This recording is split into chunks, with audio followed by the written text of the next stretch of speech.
আসন্ন লোকসভা নির্বাচনকে কেন্দ্র করে বিজেপি পশ্চিমবঙ্গে দ্বিতীয় দফায় প্রার্থী ঘোষণা করলেও এখনও ডায়মন্ড হারবার কেন্দ্রের প্রার্থী ঘোষণা করেনি বিজেপি।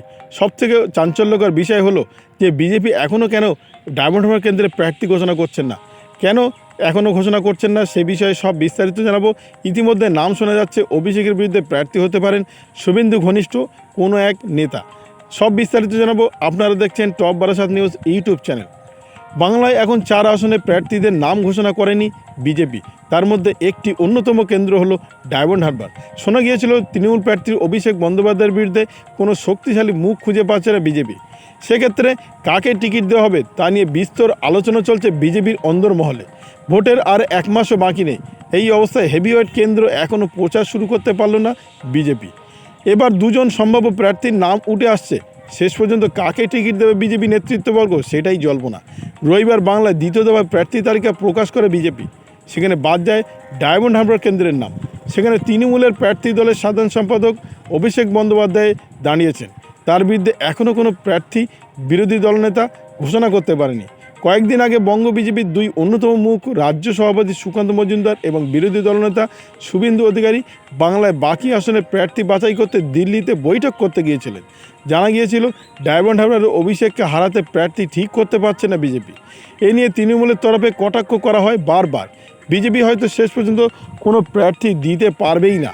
আইএসএফের পায়ে ধরতে হবে এমনটা সাধারণ মানুষ এবং তৃণমূল কংগ্রেসের তরফ থেকে বলা হচ্ছে। অভিষেকের বিরুদ্ধে প্রার্থী শুভেন্দু ঘনিষ্ঠ ডায়মন্ড হারবারের কৌস্তব টিকিট দিতে পারে কি বিজেপি, সেটা অন্দরমহলে প্রশ্ন চলছে বারংবার।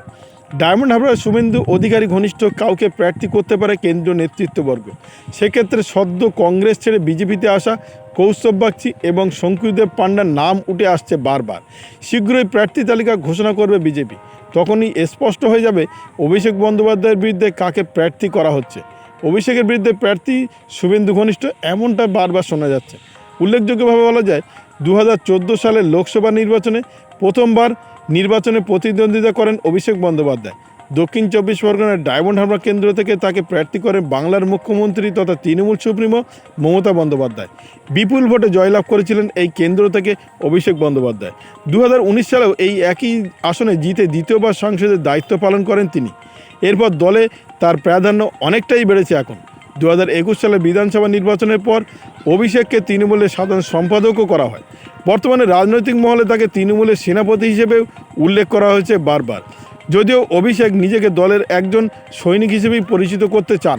আবারও বলছি, তৃণমূল কংগ্রেসের প্রার্থী ঘোষণা হয়ে গেছে অনেক দিন আগে, কিন্তু বিজেপির দ্বিতীয় দফায় প্রার্থী ঘোষণা হয়ে গেছে রবিবার। কিন্তু তখনও হেভিওয়েট কেন্দ্র ডায়মন্ড হারবার কেন্দ্রের এখনও প্রার্থী ঘোষণা করতে পারেনি বিজেপি। এটা নিয়েই জল্পনা তৈরি হচ্ছে বিস্তর। ইতিমধ্যে শোনা যাচ্ছে ডায়মন্ড হারবার কেন্দ্রে যে তৃণমূল প্রার্থী অভিষেকের বন্দ্যোপাধ্যায়ের বিরুদ্ধে কোনো শক্তিশালী মুখ খুঁজে পাচ্ছে না বিজেপি। সেক্ষেত্রে কাকে টিকিট দেওয়া হবে তা নিয়ে বিস্তর আলোচনা চলছে বিজেপির অন্দরমহলে। ভোটের আর মাত্র 1 মাস বাকি নেই। এই অবস্থায় হেভিওয়েট কেন্দ্রে এখনও প্রচার শুরুই করতে পারেনি বিজেপি। এবার 2 জন সম্ভাব্য প্রার্থীর নাম উঠে আসছে। শেষ পর্যন্ত কাকে টিকিট দেবে বিজেপি নেতৃত্ববর্গ সেটাই জল্পনা। সেখানে বাদ যায় ডায়মন্ড হারবার কেন্দ্র। গত রবিবার যে নাম উল্লেখ করা হয়েছে বা যে প্রার্থী ঘোষণা করা হয়েছে তাতে বাদ গিয়েছে ডায়মন্ড হারবার কেন্দ্র। সেখানে তৃণমূলের প্রার্থী দলের সাধারণ সম্পাদক অভিষেক বন্দ্যোপাধ্যায়, তার বিরুদ্ধে এখনও কোনো বিরোধী দলের প্রার্থী ঘোষণা করতে পারেনি। কয়েকদিন আগে বঙ্গ বিজেপির 2 অন্যতম মুখ রাজ্য সভাপতি সুকান্ত মজুমদার এবং বিরোধী দলনেতা শুভেন্দু অধিকারী বাংলার বাকি আসনের প্রার্থী বাছাই করতে দিল্লিতে উড়ে গিয়েছিলেন। জানা গিয়েছিল ডায়মন্ড হারবার অভিষেককে হারাতে প্রার্থী ঠিক করতে পারছে না বিজেপি। এ নিয়ে তৃণমূলের তরফে কটাক্ষ করা হয়। বিজেপি হয়তো শেষ পর্যন্ত কোনো প্রার্থী দিতে পারবেই না, নাকি আইএসএফের পায়ে হাত ধরতে হবে। অভিষেকের বিরুদ্ধে নাম উঠে আসছে 2 জনের। একজনের নাম কৌস্তব বাগচি, অন্যজনের নাম শঙ্কুদেব পাণ্ডা। রাজনৈতিক মহলে অন্দরে কোনো কান পাতলে শোনা যাচ্ছে ডায়মন্ড হারবার শুভেন্দু অধিকারী ঘনিষ্ঠ কাউকে প্রার্থী করতে পারে কেন্দ্রীয় নেতৃত্ববর্গ। সেক্ষেত্রে সদ্য কংগ্রেস ছেড়ে বিজেপিতে আসা কৌস্তব বাগচি এবং শঙ্কুদেব পাণ্ডার নাম উঠে আসছে বারবার। শীঘ্রই প্রার্থী তালিকা ঘোষণা করবে বিজেপি। তখনই স্পষ্ট হয়ে যাবে অভিষেক বন্দ্যোপাধ্যায় বিজেপি কাকে প্রার্থী করছে। বিধায়ক পদে ইস্তফা দিয়ে ফুল বদল করে উত্তর কলকাতায় বিজেপি প্রার্থী হয়েছে তাপস রায়।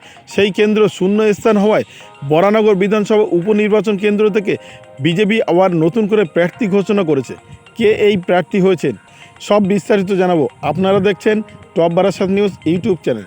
বিধায়ক পদে ইস্তফা দিয়েই দল বদল করে উত্তর কলকাতা বিজেপির প্রার্থী হয়েছেন তাপস রায়।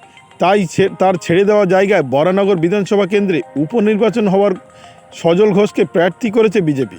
লোকসভা নির্বাচনের সঙ্গে সঙ্গেই সমান্তরালভাবে বিধানসভা নির্বাচন এবং বিধানসভা উপনির্বাচন আয়োজিত হচ্ছে। সেক্ষেত্রে এবার বরানগরের তাপসের ছেড়ে দেওয়া আসনে সজলের উপরই আস্থা রাখল বিজেপি নেতৃত্ববর্গ। কলকাতা পুর নিয়োগের অন্যতম চর্চিত বিরোধী মুখ সজল ঘোষ। পুর নিয়োগে বিরোধী কাউন্সিলর হিসেবে অবিরাম চাপ তৈরি করছে শাসক দলের উপর এই সজল ঘোষ। এবার এই সজলের সাংগঠনিক অভিজ্ঞতাকে বিধানসভার পরিষদীয় রাজনীতিতে ব্যবহার করতে চাইছে বিজেপি। বিজেপির তরফে বরানগর উপনির্বাচনের প্রার্থী হিসেবে সজলের নাম ঘোষণা হতেই সঙ্গে সঙ্গে তার প্রতিক্রিয়ার জন্য এক সংবাদ মাধ্যমের তরফে যোগাযোগ করা হয় বিজেপি নেতা এই সজল ঘোষের কাছে। তখন পর্যন্ত উপনির্বাচনের প্রার্থী হিসেবে তার নাম উঠে আসার বিষয়টি জানতেনই না সজল ঘোষ, এমনটা তিনি জানিয়েছেন। জানলেন এক সংবাদ মাধ্যমে তিনি প্রথম জানলেন এই সুখবরটা। উপনির্বাচনের প্রার্থী হিসাবে নাম ঘোষণা হতেই বেশ আত্মবিশ্বাসী সজল ঘোষ। তার প্রতিক্রিয়া জানাতে গিয়ে তিনি বলেন, মানুষের আশীর্বাদ নিয়েই তিনি জিতব, কথা দিয়ে গেলাম। আমার মতো একজনের উপর দল যখন বিভিন্ন ক্ষেত্রে আস্থা রাখে তখন মন থেকে নিজেকে শক্ত করছি এবং শপথ নেওয়ার অঙ্গীকার করছি। দল আমাকে যে দায়িত্ব দিয়েছে সেই দায়িত্ব পালন করে জিতিয়ে দলকে দেখাবো। উত্তর কলকাতার বিজেপি সাংগঠনকে দীর্ঘদিন ধরে একটু একটু করে বিস্তার করছেন এই সজল ঘোষ, কিন্তু উত্তর কলকাতার লোকসভায় তিনি প্রার্থী হচ্ছেন না। সেই জায়গায় প্রার্থী হচ্ছেন দল বদলে বিজেপিতে আসা তাপস রায়। তবে লোকসভা নির্বাচনে প্রার্থীপদ না পাওয়ার কোনো আক্ষেপ নেই সজল ঘোষের মনে। বিজেপি নেতার বক্তব্য, তাপস রায়কে বিজেপিতে আনার ক্ষেত্রে অনুঘটকের মতো ভূমিকা ছিল আমার। আমি বারবার বলেছিলাম আমার থেকে তাপস রায় অনেক ভালো প্রার্থী, ফলে তাকেই দাঁড় করানো হচ্ছে এই কেন্দ্রে। আবার বলছি, বিধায়ক পদে ইস্তফা দিয়ে বিজেপিতে এসে উত্তর কলকাতার বিজেপি প্রার্থী হচ্ছেন তাপস রায়। তার ছেড়ে যাওয়া বরানগর বিধানসভা কেন্দ্রে উপনির্বাচন হওয়ার কথা, আর সেই উপনির্বাচনে সজল ঘোষই প্রার্থী বিজেপির। লোকসভা নির্বাচনের সঙ্গে সঙ্গে সমান্তরালভাবে বিধানসভা নির্বাচন এবং বিধানসভা উপনির্বাচন আয়োজিত হচ্ছে। সেক্ষেত্রে এবার বরানগরের তাপসের ছেড়ে দেওয়া আসনে সজলের উপরই আস্থা রাখল বিজেপি নেতৃত্ববর্গ। কলকাতা পুর নিগমের অন্যতম চর্চিত বিরোধী দলনেতা হিসেবে পরিচিত সজল ঘোষ পুর নিগমের বিরোধী কাউন্সিলর হিসেবে অবিরাম চাপ তৈরি করে গিয়েছেন শাসক শিবিরের উপর। এবার সজলের সাংগঠনিক অভিজ্ঞতা বিধানসভার পরিষদীয় রাজনীতিতে ব্যবহার করতে চাইছে বিজেপি। বিজেপির তরফে বরানগর উপনির্বাচনের প্রার্থী হিসেবে সজলের নাম ঘোষণা হতেই সঙ্গে সঙ্গে প্রতিক্রিয়া জানান তিনি এক সংবাদ মাধ্যমে। তিনি বলেন, উপনির্বাচনের প্রার্থী হয়ে আমি গর্বিত, মানুষের আশীর্বাদ নিয়ে জিতব, কথা দিয়ে গেলাম। আমার মতো একজনের উপর দল যখন বিভিন্ন ক্ষেত্রে আস্থা রাখে তখন মন থেকে নিজেকে শক্ত করছি এবং শপথ নেওয়ার অঙ্গীকার করছি। দল আমাকে যে দায়িত্ব দেবে আমি সেই দায়িত্ব পালন করব এবং আমাকে দায়িত্ব দিয়েছে জেতার জন্যে, আমি দলকে জিতিয়ে দেখাবো। উত্তর কলকাতার বিজেপি সংগঠনকে দীর্ঘদিন ধরে একটু একটু করে বিস্তার লাভ করাচ্ছিল এই সজল ঘোষ, কিন্তু উত্তর কলকাতার লোকসভায় তিনি প্রার্থী হচ্ছেন না। সেই জায়গায় প্রার্থী হচ্ছে দল বদল হয়ে আসা তৃণমূল কংগ্রেস থেকে বিজেপিতে আসা তাপস রায়। তবে লোকসভা নির্বাচনে প্রার্থী না হওয়ায় তার কোনো আক্ষেপ নেই বলেই জানিয়েছে সজল। বিজেপি নেতার বক্তব্য, তাপস রায়কে বিজেপিতে আনার ক্ষেত্রে অনুঘটকের মতো ভূমিকা ছিল আমার। আমি বারবার বলছিলাম আমার থেকে অনেক ভালো তাপস প্রার্থী হচ্ছেন এবং সেটি মানুষের জন্য কাজ করবেন, এমনটা তিনি জানিয়েছেন। ভিডিওটি আপনার কোনো প্রকার উপকারে লেগে থাকে অবশ্যই লাইক, কমেন্ট, শেয়ার করবেন। সেই সঙ্গে চ্যানেলটি সাবস্ক্রাইব করার অনুরোধ রইল। সবাই ভালো থাকবেন, সুস্থ থাকবেন।